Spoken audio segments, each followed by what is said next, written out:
Hello guys, what's up. तो बहुत ही एक प्राउड मोमेंट है इंडिया के लिए, और ये तो होना ही था क्योंकि इंडिया वैक्सीन मैन्युफैक्चर का किंग है और रशिया ने अपने स्पुतनिक वैक्सीन के लिए इंडिया को चुना है as a global manufacturing hub. तो इंडिया सिर्फ इंडिया के लिए ही नहीं बल्कि कई सारे दूसरे देशों के लिए भी कोविड वैक्सीन जो है स्पुतनिक वो मैन्युफैक्चर करेगा। तो रशिया ने भी ऐसी एक चीज़ जो बहुत क्रिटिकल है और सेफ्टी बहुत ज़रूरी है, तो ऐसे एक चीज़ मैन्युफैक्चर करने के लिए इंडिया को ही एज ए मैन्युफैक्चरिंग हब चुना है और चाइना को नहीं चुना है। उनको भी पता है कि चाइना को इसमें बिल्कुल भी ट्रस्ट नहीं कर सकते। चाइनीज़ को तो बस कॉपी और रिवर्स इंजीनियरिंग करने की आदत है।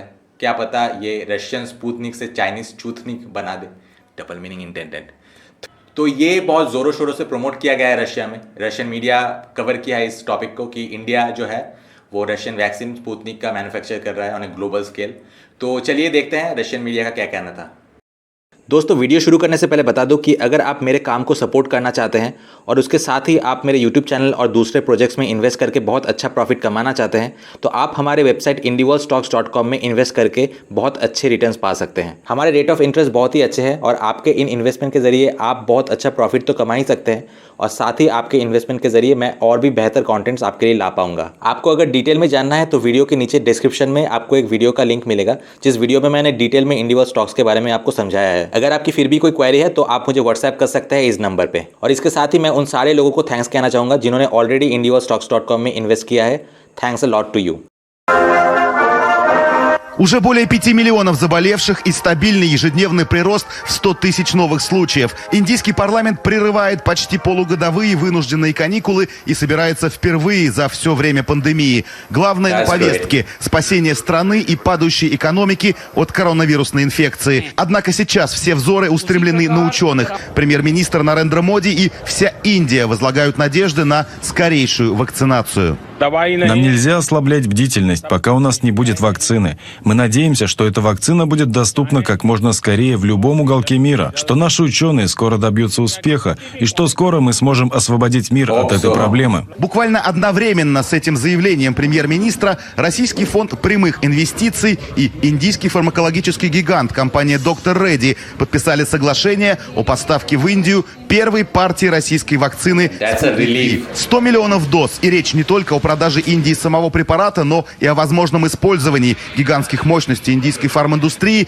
для производства вакцины для остального мира. Известно, что тему «Спутник Ви» обсуждали министры иностранных дел во время недавнего визита главы индийской дипломатии Субраманьяма Джайшанкара в Москву.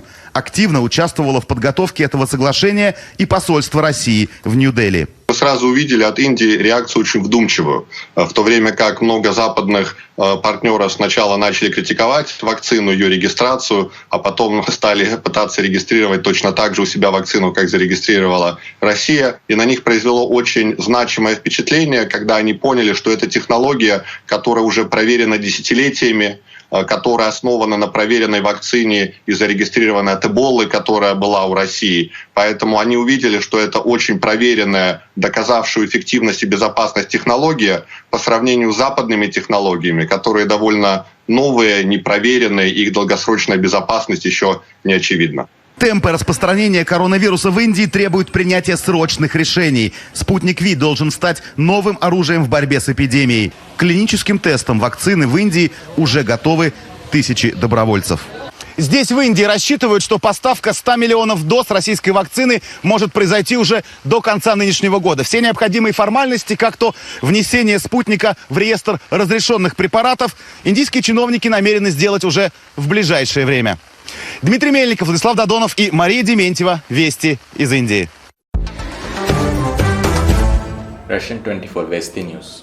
तो इस टॉपिक को कोई इंपॉर्टेंस नहीं दे रहा है कि ये जो वैक्सीन है ये ऑलरेडी ट्राइड एंड टेस्टेड एक इबोला वैक्सीन के को मॉडिफाई करके बनाया गया है, तो इसीलिए ये चेक हो चुका है। सबको यही कह रहा है कि इसका ट्रायल नहीं हुआ है, ये सेफ नहीं है। तो ट्रायल नहीं है वो रशिया को भी पता है कि सेकेंड स्टेज ट्रायल के बाद ही रिलीज़ किया गया है। तो लेकिन उनका ये कहना है कि ये इबोला का जो वैक्सीन है उसी को मॉडिफाई करके बनाया गया है, तो इसीलिए ये ऑलरेडी एक टेस्टेड वैक्सीन है जो पहले काम कर चुका है। हालांकि मैं ये 100% श्योरिटी के साथ नहीं कहूँगा, ये प्रोपेगेंडा भी हो सकता है इसका, I am not denying that. लेकिन अगर ये प्रोपेगेंडा है तो क्या इतने सारे देशों को रशिया वैक्सीन सप्लाई करने का रिस्क लेगा? क्योंकि वहाँ पे अगर कुछ गलत होता है तो रशिया का रेपुटेशन ही खराब होगा। क्या वो इतना बड़ा रिस्क उठाएंगे? तो ये हम कुछ बता नहीं सकते हैं फ्यूचर में क्या होने वाला है। हो सकता है कि रशियन वैक्सीन जिसके बारे में लोग इतने स्केप्टिकल है वही काम कर जाए और कोई साइड इफेक्ट ना हो, क्योंकि अभी तक कोई साइड इफेक्ट का इन्फॉर्मेशन नहीं आया है रशियन वैक्सीन का। ऑन द अदर हैंड जिस वैक्सीन पे लोग भरोसा कर रहे हैं एस्ट्राजेनेका, उसका ऑलरेडी 2-3 साइड इफेक्ट्स आ चुके हैं। तो ये भी हो सकता है 4 to 5 years down the line कोई ऐसा साइड इफेक्ट दिखे एस्ट्राजेनेका के वैक्सीन का। तो कौन सा वैक्सीन ठीक से काम कर जाए और किस वैक्सीन का कोई साइड इफेक्ट ना हो, ये हम कुछ बता नहीं सकते हैं। ऐसा भी हो सकता है कि जिस रशियन वैक्सीन को लोग इतने स्केप्टिकली देख रहे हैं वही काम कर जाए और कोई साइड इफेक्ट ना हो, और जिसको हम ज़्यादा बड़ा चढ़ा के बोल रहे हैं और बहुत ज़्यादा भरोसा कर रहे हैं उसी में साइड इफेक्ट्स हो और वो काम ना करे। तो ये तो समय ही बताएगा आने वाला। तो देखते हैं, उम्मीद है कि बस क्योंकि रशियन वैक्सीन बहुत पहले बन चुकी है और इंडिया में बहुत पहले आ रहा है, तो बस यही उम्मीद करते हैं कि इसका कोई साइड इफेक्ट ना हो। जैसे अभी तक कोई रिपोर्ट नहीं आया है तो ऐसा ही चलता रहे, कोई साइड इफेक्ट ना हो और वैक्सीन बहुत अच्छी तरीके से काम भी कर जाए। और ये चीज़ बहुत अच्छा है कि वैक्सीन जैसे एक क्रिटिकल चीज़ मैन्युफैक्चर के लिए, जो अगर ठीक से मैन्युफैक्चर ना हो तो things can go brutally wrong और and it can really take life from people. तो ये लाइफ एंड डेथ का सवाल है और इतने एक क्रिटिकल एक अच्छे चीज़ का मैन्युफैक्चरिंग हब जो है वो इंडिया है, क्योंकि इंडिया का तो हमेशा पॉलिसी रहा है कि दूसरे देशों की हेल्प की जाए। कितने सारे देश अफ्रीका वगैरह जहाँ पे कोई भूखमरी था या फिर कोई नेचुरल कैलामिटीज़ से या फिर और कुछ डिज़ास्टर था, तो इंडिया ने हमेशा अपने फ़ौज भेजे हैं और हमेशा बढ़ चढ़ के उनकी मदद की है। That's why the whole world trust India and that too for such a critical production like a vaccine. तो ये बहुत ही प्राउड मोमेंट है और ये बहुत ही अच्छी बात है। और अगर इंडिया एक वैक्सीन मैन्युफैक्चरिंग हब हो सकता है तो दूसरे चीज़ों का भी मैन्युफैक्चरिंग हब क्यों नहीं हो सकता। यहाँ पे 2 चीज़ों की ज़रूरत है। एक तो वर्ल्ड को भी ये जानना चाहिए कि वो कॉस्ट से ज़्यादा क्वालिटी को इंपॉर्टेंस दे, और हमको भी हमारा इंफ्रास्ट्रक्चर बहुत इंप्रूव करना चाहिए, करप्शन हटाना चाहिए और ट्रांसपोर्टेशन फैसिलिटीज़ में बहुत इंप्रूवमेंट की ज़रूरत है। तो फिर चाइना से उठ के हर कोई कंपनी इंडिया में ही इन्वेस्ट करेगा and this is the golden chance, this is the golden opportunity. India must grab this opportunity with open hands.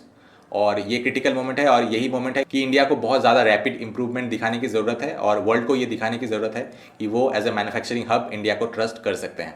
तो ये एक बहुत अच्छी बात है कि इंडिया को पूरे दुनिया से ट्रस्ट किया जा रहा है और वो भी ऐसे क्रिटिकल चीज़ को मैन्युफैक्चर करने के लिए, और इंडिया भी उनके विश्वास और एक्सपेक्टेशन पे पूरा खरा उतरेगा, मुझे ये यकीन है। आशा करते हैं कि इंडियन वैक्सीन और रशियन वैक्सीन दोनों ही बहुत अच्छी तरीके से काम करें और ये सिचुएशन से हमें छुटकारा मिले। यार मतलब बोर हो गया हूँ घर बैठ बैठ के, और कब मतलब बाहर निकलूँ, कब व्लॉगिंग करूँ, बेचैन हूँ उसके लिए। तो मिलते हैं, वैसे व्लॉगिंग मैं बहुत जल्दी स्टार्ट करूँगा। तो मिलते हैं आपसे नेक्स्ट वीडियो में। Till then good bye.